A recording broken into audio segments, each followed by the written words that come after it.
en avant dans les médias par les opposants au projet de loi. Vous n'avez pas parfois l'impression d'être un petit peu instrumentalisé par des gens qui sont contre?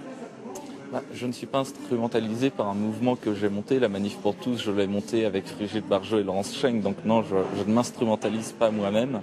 Je suis représentatif d'une partie de la communauté homosexuelle. J'ai un collectif, j'ai légitimité à parler. Et si vous me dites qu'il y a des hétérosexuels et des homosexuels qui ont manifesté pour ce projet de loi, mais ils étaient bien moins nombreux que nous. Donc quand on parle des Ilnifants, des sans-voix, il y a les enfants évidemment. Il y a les gens de gauche, voilà, comme moi, de base. On peut être de gauche et contre le mariage pour tous. Il faut croire. On pourrait dire, j'en ai rencontré une. Le problème, c'est qu'il y en a beaucoup, plus qu'on ne pense, je crois, y compris parmi nos élus, mais qui sont muselés, qui nous disent dans les lobbies de l'Assemblée nationale ou du Sénat, allez-y, on vous soutient. Le jour du vote, soit on s'abstiendra, soit on partira à la chasse.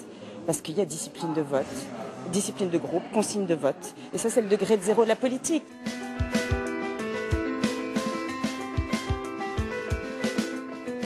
L'Assemblée nationale. C'est justement dans ces couloirs que nous retrouvons François de Rugy.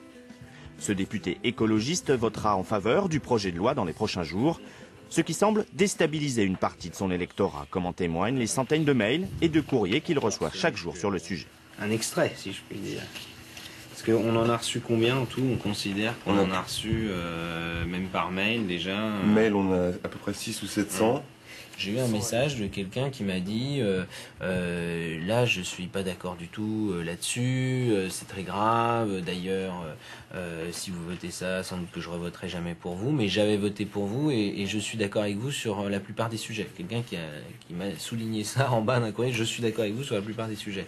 Donc c'est étonnant d'ailleurs, mais est-ce que en revanche cette fracture en quelque sorte qui pourrait se créer au moment de ce projet sera irrémédiable et que des gens plus jamais ensuite n'accorderaient leur suffrage?